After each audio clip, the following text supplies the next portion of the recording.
চলুন আজ শোনা যাক এক লোকের নিজের মুখেই বলা এক হাড় কাঁপানো স্বীকারোক্তি, এমন এক কাহিনী যা আমাদের দেখাবে কিভাবে ক্ষমতার লোভ একটা মানুষকে অন্ধকারের একেবারে অতল গহ্বরে ঠেলে নিয়ে যেতে পারে। হ্যাঁ, এই গল্পটা হলো ফরিদের। এমন একজন মানুষের গল্প যে কিনা ক্ষমতার লোভে এমন এক অন্ধকার পথ বেছে নিয়েছিল যেখান থেকে ফেরাটা প্রায় অসম্ভবই ছিল। মজার ব্যাপার হলো আমাদের গল্পটা কিন্তু ফরিদের যাত্রার শুরু থেকে শুরু হচ্ছে না, একদম শেষের দিক থেকে। ঘটনাটা এক মসজিদের, যেখানে হাফেজ শাহহুজুর নামে একজন আধ্যাত্মিক নেতা এক রহস্যময় কাঁদতে থাকা লোককে খেয়াল করেন।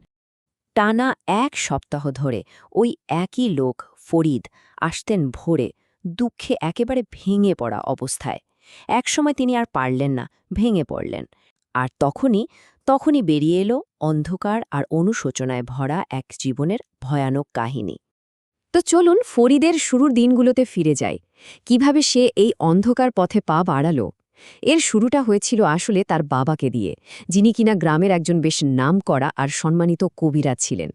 এখানেই দেখুন ফরিদ কিভাবে জেনে বুঝে একেবারে প্ল্যান করে একটা সাধারণ জীবনকে পেছনে ফেলে এক বিপজ্জনক নেশার দিকে ছুটেছিল। মাত্র ২২ বছর বয়সে ইউনিভার্সিটিতে পড়ার নাম করে সে বাড়ি ছাড়ে। আসলে কিন্তু সে গোপনে এক শক্তিশালী গুরুর খোঁজে বেরিয়েছিল। আর ১ বছরের মধ্যেই সুন্দরবনের কাছে সে তার গুরুকে খুঁজেও পায়, মনা ঠাকুর। কিন্তু শিষ্যত্ব পাওয়াটা এত সোজা ছিল না, তার জন্য ফরিদকে এক ভয়ঙ্কর পরীক্ষা দিতে হয়েছিল। এই যে মোনা ঠাকুরের পরীক্ষা, এটা কিন্তু মোটেও সাধারণ কোনো পরীক্ষা ছিল না। মানে দুর্বল চিত্তের মানুষদের জন্য তো নয়ই। এটা ছিল সাহসের এক চরম পরীক্ষা, যেখানে একেবারে সরাসরি এক পৈশাচিক শক্তির মুখোমুখি হতে হতো। পরীক্ষাটা কি ছিল শুনুন। রাতে সুন্দরবনের একেবারে গভীরে যেতে হবে। সেখানে একটা পৈশাচিক বাঘ ২টো বলির রাজহাঁস খাবে আর তারপর ঘুমিয়ে পড়বে। ঠিক তখনই একদমে জন্তুটার কাছে গিয়ে ওর শরীর থেকে পশম ছিঁড়ে আনতে হবে। আর শেষ ধাপ, পিছনে না তাকিয়ে গুনে গুনে ৩০ পা পিছিয়ে আসতে হবে। মানে বুঝতেই পারছেন, এটা শুধু সাহসের পরীক্ষা ছিল না, এটা ছিল একটা ভয়ানক রিচুয়াল, যার মাধ্যমে একটা পৈশাচিক শক্তিকে বশ করার চেষ্টা করা হতো। আর হ্যাঁ, এই বাঘটা কিন্তু কোনো সাধারণ বাঘ ছিল না। এটা ছিল একটা বিশাল, মানে সাধারণ রয়্যাল বেঙ্গল টাইগারের চেয়ে প্রায় ৩ গুণ বড় একটা জলজলে জন্তু। ফরিদ কিন্তু এই ভয়ঙ্কর পরীক্ষায় পাশ করে, কিন্তু ফেরার পথে সে একা ছিল না। তার পিছু নিয়েছিল কিছু ভয়ঙ্কর ছায়ামূর্তি, যারা তাকে দেখতে পাচ্ছিল না, কিন্তু তার উপস্থিতি ঠিকই টের পাচ্ছিল। এভাবেই সে তার প্রথম পরীক্ষায় পাশ করে। তো ৪ বছরের কঠিন ট্রেনিং শেষে ফরিদ বাড়ি ফিরল, ভাবল এবার তার শক্তি দেখানোর সময় এসেছে। কিন্তু তার জন্য অপেক্ষা করছিল এক কঠিন, নির্মম বাস্তবতা। বাড়ি ফিরে ফরিদ জানতে পারে তার বাবা এক আত্মীয়ের চিকিৎসা করতে গিয়ে রহস্যজনকভাবে মারা গেছেন। সে যখন সেই আত্মীয়ের বাড়ি যায়, তখন দেখে তার চাচাতো ভাইয়ের স্ত্রীর ওপর কিছু একটা ভর করেছে। আর সেই সত্তাই প্রকাশ করে যে ফরিদের বাবাকে খুন করা হয়েছিল। তার মালিক নাকি তাকে ছাদ থেকে ধাক্কা দিয়ে ফেলে দিয়েছিল। ফরিদ সফলভাবে সেই আত্মাকে তাড়িয়ে দেয়, কিন্তু সেই মালিকের পরিচয় সে আর কোনোদিন জানতে পারেনি। দেখুন ভাগ্যের কি পরিহাস! প্রতিশোধ আর চিকিৎসার এই অদ্ভুত মিশ্রণটাই তার অন্ধকার ভবিষ্যতের ভিত্তি গেঁথে দিয়েছিল। আর এরপর থেকেই শুরু হয় ফরিদের আসল পতন। সে ক্ষমতা পেল, কিন্তু তার বিনিময়ে তাকে কি দিতে হলো? তার নিজের আত্মা। সে প্রচুর সম্পদ আয় করল, কিন্তু তার বিনিময়ে হারালো পরিবার। সে ছিল সন্তানহীন, পেল নিয়ন্ত্রণ করার শক্তি, কিন্তু হারালো মনের শান্তি। এইভাবেই তার খ্যাতি যত বাড়তে থাকল, সে ততটাই তলিয়ে যেতে লাগল। কতটা তলিয়ে গিয়েছিল তার একটা উদাহরণ দিই। ১ লক্ষ টাকা। ১৯৮০-র দশকে এই টাকার অঙ্কটা কিন্তু বিশাল ছিল। আর এটা ছিল তার প্রথম কন্ট্রাক্ট কিলিংয়ের পারিশ্রমিক। কাজটা কি ছিল জানেন? এক ব্যক্তির নিজের ভাইকে খুন করা।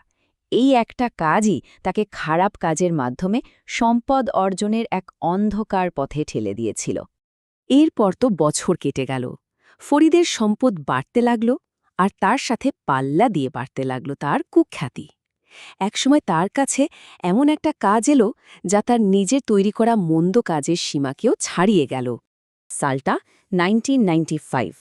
সাজু শিকদার নামে এক প্রভাবশালী রাজনীতিবিদ ফরিদের কাছে আসে এক ভয়ঙ্কর কাজ নিয়ে। একটা পুরো পরিবারকে শেষ করে দিতে হবে। উদ্দেশ্যটা ছিল পুরোপুরি রাজনৈতিক। সামনের নির্বাচনের আগে সমস্ত প্রতিদ্বন্দ্বীকে রাস্তা থেকে সরিয়ে দেওয়া। আর সবচেয়ে ভয়ঙ্কর ব্যাপার কি জানেন? এই প্রতিদ্বন্দ্বীরা ছিল শিকদারের নিজেরই আত্মীয়, নিজেরই পরিবারের লোক। তালিকাটা দেখুন একবার। প্রথম টার্গেট হলেন বর্তমান চেয়ারম্যান, যিনি সম্পর্কে শিকদারের চাচা। এরপর তার 2 ছেলে, মানে শিকদারের 2 চাচাতো ভাই।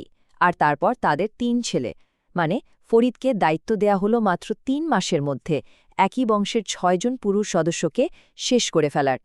কিন্তু এখানে একটা বড় সমস্যা ছিল। ফরিদের শক্তির একটা সীমা ছিল। সে একবারে একই রক্তধারার মাত্র একজনকে মারতে পারত। তার মানে এই চুক্তিটা পূরণ করা তার পক্ষে অসম্ভব ছিল।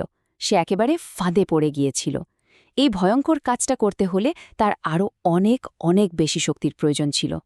তো এরকম একটা কোণঠাসা অবস্থায় মরিয়া হয়ে ফরিদ বুঝতে পারল তার ফিরে যাওয়ার মতো একটাই জায়গা আছে, সেই জায়গা যেখানে এই সব কিছুর শুরু হয়েছিল।